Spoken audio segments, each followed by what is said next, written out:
everybody, and welcome to episode 1 of Blood, Sweat, and Boobs. I am so excited to be here.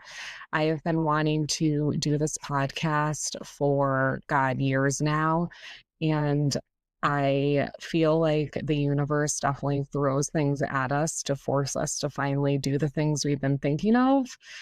I was contemplating literally for years about what to do a podcast on, and I went back and forth from like business to wedding topics and all that kind of stuff. But I feel like I have finally been given what I'm meant to be here to talk about and advocate and spread the word about. So I'm really excited to be doing this today.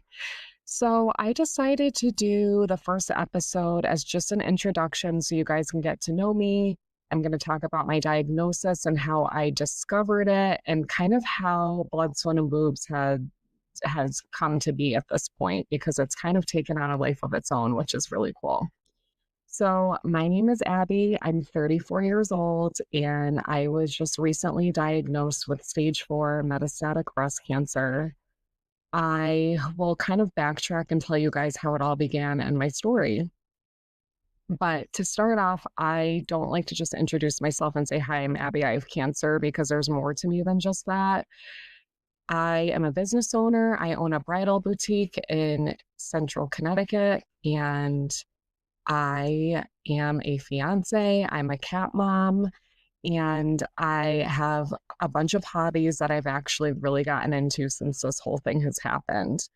I am big into gardening. I like health and nutrition, eating certain things. I've totally changed my whole lifestyle, which that is a podcast episode for a different day. And I live at home with my fiance, Rick, and my 2 cats, Jack and Coco. And I will talk more about them too as time goes on. So that is me. That is who I am. And let me talk about my diagnosis. So back in October, I had really bad pneumonia. I've never had it in my life. I was actually on a bachelorette trip and I got really sick on the trip. And when I came home, I went and got checked. And sure enough, I had pneumonia. They saw a nodule in my right lung and I started the treatment. Well, the side effects, I guess, lingering effects from the pneumonia lasted a long time, almost a month and a half. It was horrible. And so I kept going back to the doctor and, they kept telling me it was lingering effects of pneumonia. So then about the last week of November, I started developing this really strange chest pain. It was really dull and almost just more annoyance. And it started in my sternum bone and it would like radiate out to my chest. And it was just this really dull pain. And it would hurt a lot when I would like lay down to go to bed or kind of turn to the side and like lay on my side. Very bizarre. I never had anything like that before. And I kept going to the doctor and urgent care and all the places. And they were just telling me that it was from the pneumonia. The side effects, were just continuing. They just said, your body's really trying to get rid of this stuff and it's taking a long time. And that's not unusual. I got a million chest x-rays done and nothing abnormal was really seen. And it was like the kind of solution that they kept giving me was prescribing me inhalers. And after a while, there was like a point I literally had 6 inhalers and I wasn't using any of them because I'm like, this isn't doing anything. So from November to January, the chest pain would come and go. It would come and last like 2 weeks and then just disappear and I'd be fine. And then it would come back again and disappear and then I'd be fine. And it was just kind of like this never ending cycle of chest pain that was super bizarre. I couldn't explain it. And honestly, like doctors couldn't explain it to me either. They just kept saying that it had to do with the pneumonia. Well, then I ended up getting COVID and then I got flu A, I believe. I got the flu. So I kept getting really sick, in 3 months period. I had pneumonia, COVID, and the flu, which was unusual for me. So I kept getting really sick. Nobody can figure it out. And I just kept being prescribed inhalers and steroids. And I would take these things and nothing would work. So, obviously I kind of was just listening to the doctors and it made sense. I kept getting sick and they were like, you have a lot of, inflammation in your chest. So yeah, it's going to hurt from getting sick over and over. And so I'm like, okay, that makes sense. So I kind of just honestly lived like that for a few months with this pain coming and going and just assuming that it was from that. In the meantime, the holidays passed, our lives got really busy, and I kind of just wasn't really paying attention to my health at all. So I kind of ignored when the pain would come and didn't really think anything of it. There was a lot of drinking going on, a lot of eating bad. Only again, Thanksgiving, Christmas, New Year's, and we kind of this year had everything at our house. So it was a really hectic time. I had family staying with us, and your health just gets put to the side, to be completely honest. And when I would get the chest pain, I honestly would just try to ignore it. And then a few weeks after New Year's, I was laying on my couch, and the way I happened to lay was on my right side, and I put my right hand to rest, kind of just like you guys can't see me if you're listening, but on the video, right on my right hand side. And I felt something in my left breast. So I got up and I went to the bathroom and I started investigating more. And I'm like, oh my God, there's a lump in my boob. So that was terrifying. And I freaked out. I called my gyno the next day. They got me in within a week and they checked the lump and said, yes, you do have a lump here, confirming what I found. And she did a bedside ultrasound. So in the meantime, I'm freaking out and she's like, you're 33 years old. You don't have a history of any breast cancer in your family, really. So it's most likely some benign situation. So I went with that. I really believed her and I thought it was a benign situation. And in the meantime, I was doing a ton of Googling, which, by the way, I don't recommend to anybody. I was doing a lot of Googling and everything was like bad. However, even Google said, I think it's something crazy like 85% of, maybe even 90% of lumps that are found are benign. So just so everybody knows, I'm not trying to freak anybody out, but I'm just really trying to spread information. I unfortunately was just the unlucky percentage that it was not benign. So then she did a bedside ultrasound and went over the lump, showed it to me, and she was like, see how it's all black here? That just means it's fluid filled. You're good to go. You don't have to worry. You just have a fluid filled cyst, which is very common. And she's like, especially if it's like around your menstrual period and all that kind of stuff. So something inside of me just was like not feeling like that was enough for me. I kind of was like, uh, so I'm just going to walk out of here with this lump in my boob. And she's like, yeah, and we'll check you at your yearly, which just so you guys know, if I listened to her, I would still be waiting. It is now May 15th, 2025. This was in January 2025. I would still be waiting to go to my yearly, living my life thinking nothing's wrong, which is terrifying. So anyway, something inside me kept pushing. So I just said to her, is there anything else we can do? Because can I get a mammogram just to make sure that everything's okay? She's like, well, you're 33, you're under 40 years old. We don't do mammograms for under 40. And she's like, especially because you don't have a history of anything in your family, there's really nothing I can do. And then she said, the only thing I can do is drain it right now. And I'll just drain the fluid out and we can kind of go from there. So I agreed. And so basically, she put a needle in my boob. There was no Novocaine, no numbing, no nothing. It was horrible. She tried to drain it and nothing came out. And that's when I started to get alarmed like, okay, this is weird. If it's fluid filled, why is there no fluid coming out? So she agreed that I could finally go for a mammogram ultrasound, which I literally felt like I had to beg for.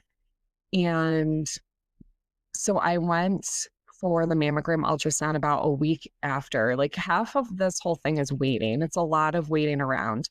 So I went the following week and the mammogram basically caught nothing. So most women under 40, their breasts are dense, which means you can't really see any abnormalities.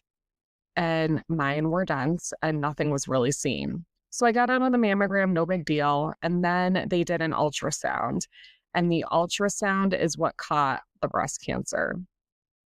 So I'll never forget it. I have been in customer service since I was 16. I'm now 34 years old. I'm really good at reading people, even when they don't really say anything. So I went in for my ultrasound and we were laughing and chatting and talking. And as soon as she put the ultrasound over the area, she got super quiet and like concerned looking over her face and stopped talking. And that's when I kind of knew something was wrong. And then she like got up really quick and was like, "Oh, I'll be right back," and left. And she came back in and I could tell she was kind of like flustered. And she's like, "Oh, I just need to do an ultrasound of your left armpit." And I was thinking to myself, why does she have to do my armpit? That's weird. So she came back in, did that, left, and then came back in with the radiologist. Radiologist basically sat down with me and told me he didn't know what it was, that it was a very abnormal shape and it was very suspicious to them, and that I also had an enlarged lymph node in my left armpit. So yeah, at this point I was pretty freaked out. And I left that appointment, really scared. I called my fiance crying and I just said, I feel like something's wrong. And now they want me to go get a biopsy. And the radiologist basically said to me, listen, you're young, go get the biopsy to make sure that this is nothing. So then another week went by and I went and got the biopsy done. And at this point, I was really freaked out. However, still in like the back of my mind, I thought to myself, there is no way I have breast cancer. I'm 33 years old. I'm healthy. I'm getting married this year. Like, there's no way I can have this. So I still was like convincing myself it was just a benign thing, because he did tell me from the gynecologist um putting the needle into my breast and draining, or trying to drain the, cyst that she thought it was, could have made the shape of it different, which wasn't unfortunately the case. So I went in, I got the biopsy done, and when I sat up off the table after the biopsy was over, the doctor said to me, "Do you have an oncologist? Have you been researching, who you want to work with?" And I said, "No, why would I be doing that? At this point, we still think it's a benign cyst." And she said, "Well, I'm 99% sure this is breast cancer, and you're going to want to start, talking to oncologists and figuring out who you want to work with." I was devastated. I had like a full on meltdown when I left that room. And looking back now, I mean, that was totally horrible bedside manner. And at the end of the day, they don't know anything until the actual results come back, the evidence, right? So she really freaked me out and it was terrible. I got the biopsy done on a Thursday and it was President's Day weekend, of course. So it was the longest 4 days I waited for those results. They called me on a Tuesday. It was like 8:30 in the morning. I had just gotten up and I was sitting in my bed looking at my backyard. I'll never forget it. And they came up on my phone and I just like took a deep breath and answered the phone call. And she said, "Abbie, I'm so sorry, but just as I expected, you do have breast cancer." And she said, "All we know now is that it's estrogen receptor positive, and we're going to have to do more testing." And in that moment, like, my whole life just fell apart kind of in front of me. I couldn't believe it. I really sat there thinking, is this real? Like, this can't be real. And so I hung up and I just started crying, told my fiance, and then it was just kind of a blur from there. My friends came over, my parents came over, like everybody was, I had so much love and surrounding around me at that time. It was really nice. But it was definitely something that I will never forget. But after I hung up the phone call, I don't remember a lot because I honestly feel like I kind of blacked out. And that next week for me was really hectic and a blur. And honestly, that whole month after, because it was constant testing and running around to different hospitals and places. And in the meantime, I ended up leaving the original practice I was with because I was not happy with them between, the first person kind of brushing me off because of my age, saying that I was fine and it wasn't breast cancer when it turned out it was. And then the doctor that did my biopsy just had horrible bedside manner. So I'm like, you know what? I don't want to work with these people. So I left and I went to a different hospital in my area and started working with them. And then as the weeks went on, I got CT scans, bone density scans, MRIs. I mean, I got so many tests, blood tests, genetic testing. And through all those tests, I found out so much. So my cancer is estrogen and proestrogen positive, HER2 negative. So that is the kind of cancer I have. That is in my left breast. And then the lymph node in my left armpit did end up testing positive as well for breast cancer. Same thing. And then I found out that I carry a gene mutation called PALB2, which is a sister gene to the BRCA gene. Didn't know I had it. I didn't know that it ran in my family. It actually runs on my dad's side of the family, and my aunt also has this gene mutation, which again, I will go more into detail about that in a different episode because we can talk one whole episode just on that. But for today, I'm just kind of like telling you guys, how I found all this stuff out and what I have. So I carry the PALB2 gene mutation, which basically means I have a higher risk for breast cancer than the average person. And so find that out. We're making a plan, basically chemo, radiation. I'm going to have to go through surgery to remove my breasts and get reconstruction. I mean, it was a whole thing.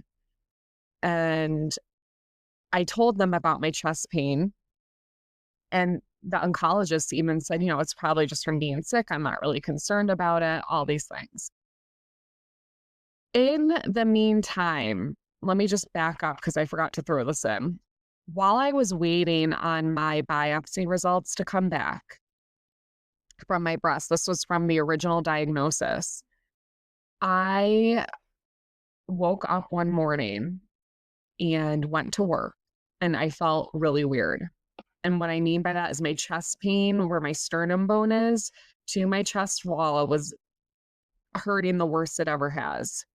The pain as the day went on was radiating, and I cannot explain it, but it was radiating literally from my chest down to my left foot. And it was the most excruciating pain I've ever felt in my life. It was horrible. I had to get my mom to come into the store and help me carry dresses. Again, I own a bridal boutique. It's very kind of like labor intensive.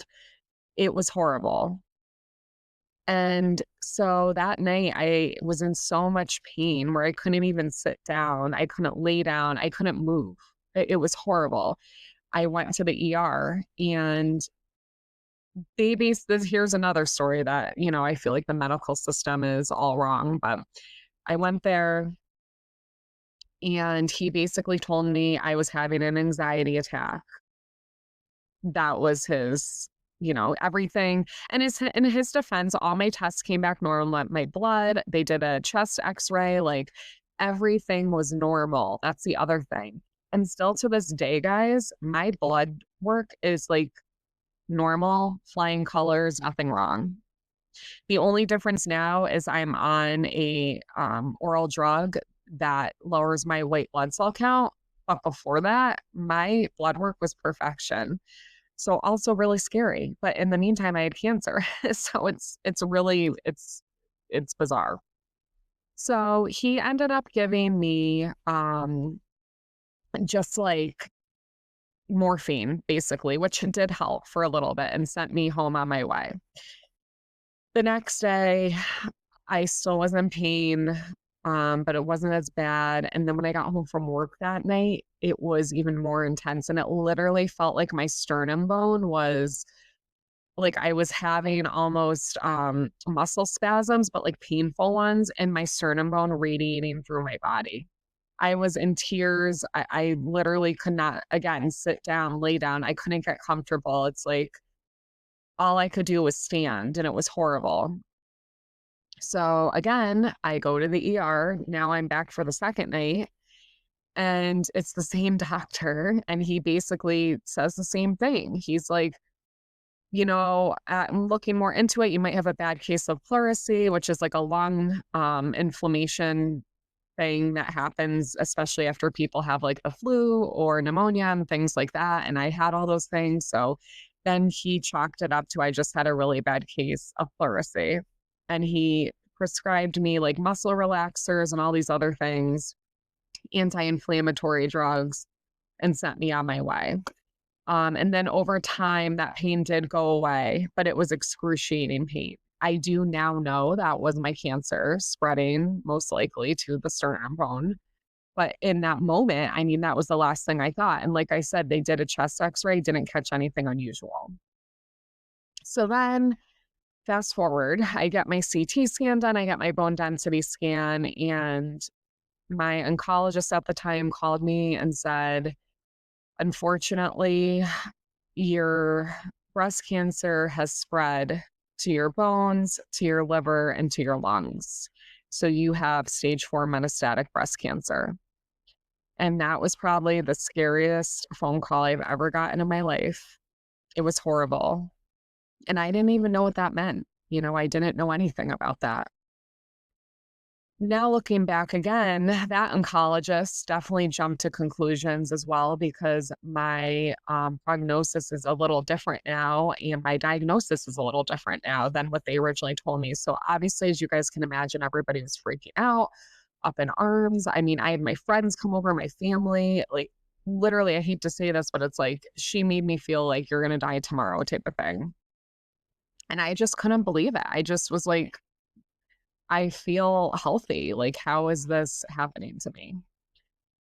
So, after I got the CT scan and the bone density scan, I also got an MRI. I was then sent to get a PET scan. So basically, the PET scan confirms what the CT and the bone density were seeing. And how it works is they make you drink the solution that's basically glucose, it's sugar, and anything in your body that lights up could be cancer. Um, and like I said, could be, it doesn't mean it is, but it could be. So when I did the PET scan, I drank the glucose solution, I went through, and then everything kind of changed. They went on to tell me that I definitely, the most uptake was in my sternum bone. And I thought to myself, well, that explains that excruciating pain I was experiencing that nobody could figure out. And she said, the uptake in your liver and your lung is very small, which at this point, I'm now at a different oncologist than that second one. At this point, they can't say whether I have cancer in my lung and liver because it's so tiny. The uptake's so small that it could be something benign. It can be nothing. It could be cancer. And if it is, it's very small, but it's not big enough for them to definitely say you have cancer. And the most uptake, again, was in my sternum bone. So to confirm, I had to get a bone biopsy done. And that came back and confirmed that, yes, the bone tested positive for the same cancer as my breast. So I just want to make it clear too, I don't have bone cancer. People get really confused. I don't have bone cancer. I have breast cancer that spread to my sternum bone. So that we know for sure. We know for sure that it's spread to my sternum bone, that at some point it left, the original tumor site and spread there. And that is what stage 4 metastatic breast cancer is, just to give you guys kind of like a simple way to explain it that's not in doctor form. Stage 4 metastatic breast cancer just means that it left its original tumor site and moved and like set up shop at another organ in your body or in a bone in your body. And for me, unfortunately, it had left and moved to my sternum. So, a lot of information and a lot of things for me to grasp in like a month and a half period because this all happened from January to the end of February, basically. I was diagnosed, I want to say like the first week of February, I found out I had breast cancer. And then like 2 weeks later, I found out that it was stage 4. And then by the end of February, I had all the pieces together where I actually kind of like knew more about my diagnosis and what that meant for me. So, as you guys can imagine, everybody freaked out when they heard stage 4. I freaked out, and it is scary because technically stage 4 metastatic is not a curable cancer at this point because it's already left the original tumor site. However, it's a very treatable cancer, and they actually kind of reward it to tell you you need to treat your metastatic cancer almost like a chronic illness because I have to be on medication for the rest of my life, unfortunately. But with that being said, I'm grateful there is treatment that can help people like me live longer and longer and longer. And every year and every decade, more things are coming out and getting better. The treatment I'm on now, they only came out with like 7 or 8 years ago. It's still pretty new. So it's like every year things are getting better. There's clinical trials being done. There's always things coming out. So yeah, that it really depends. And I didn't realize that until my oncologist. So my oncologist I'm with now, guys. So I ended up leaving the second oncologist, which again, this is a podcast episode for a different time about advocating for yourself and finding the right fit because it's so important to find the right fit. You think you get cancer and you just go to whoever you are told to go to, and that's not the case. At least I don't think it should be the case. You need to go with who you're comfortable with. For me, I have to see my oncologist once a month, once every 4 weeks. So it better be somebody you vibe with and like, of course. I ended up leaving that other oncologist, the second one, because I just felt like she was negative. She put a lot of stress on me and my family, kind of for no reason, like making it sound like I had cancer all over the place in my body when really that wasn't the case. And I just didn't like her vibe and her outlook. So I left her, and I'm currently at Dana-Farber in Boston. Freaking amazing. Highly recommend them. I love my oncologist. She's on the same wavelength as me. She supports, like, I also do a lot of natural things along with, like, I combine like the Western and Eastern medicine together because that's just what I like to do. She supports that, and they help me along the way with all that.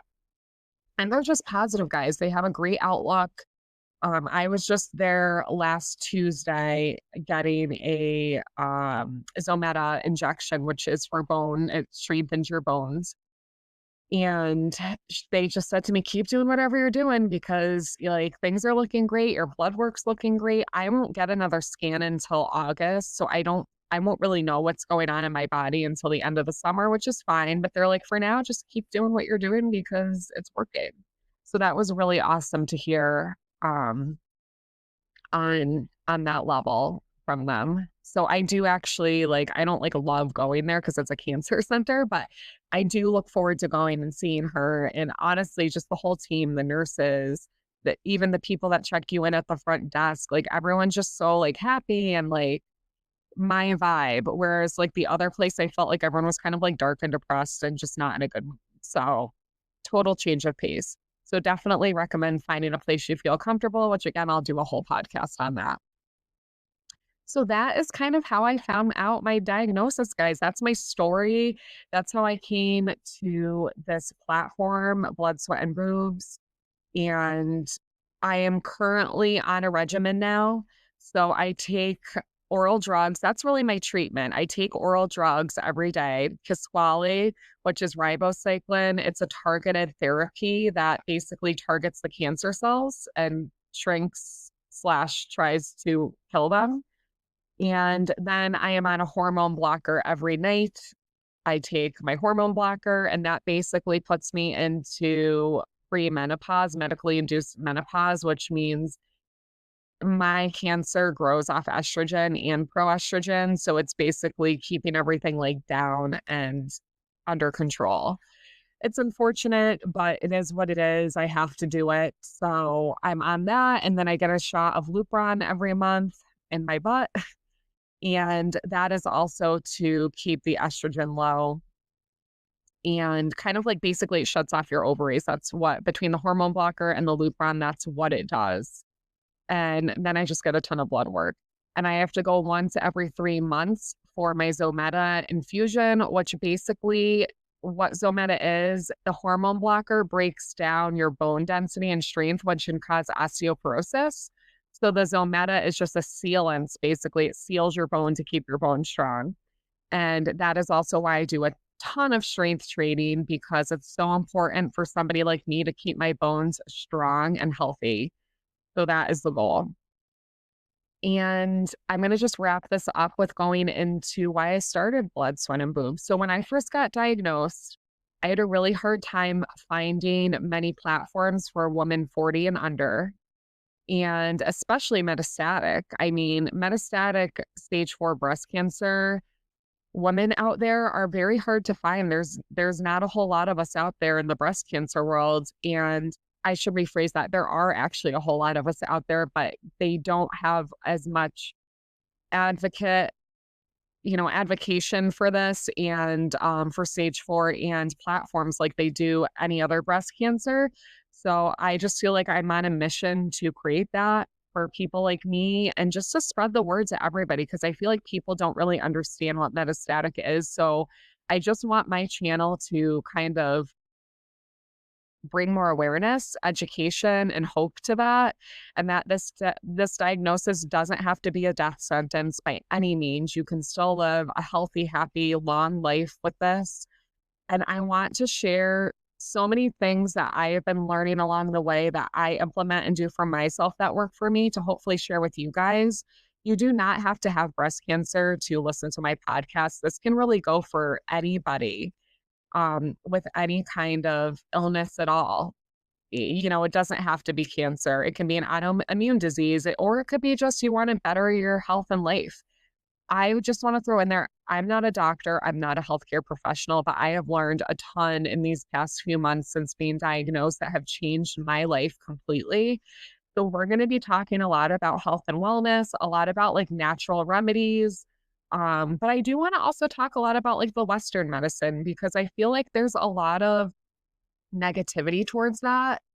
And it doesn't have to be that way because the Western medicine and the Eastern medicine, like I said, can be combined together to get an even better outcome, in my opinion.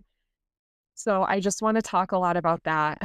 So I started Blood, Sweat, and Boobs, guys, just to bring the community together for young women under 40 that are going through this, whether it's metastatic breast cancer stages 0 through 3 in general, or just any kind of health issue, a space for us all to join and be together and understand one another.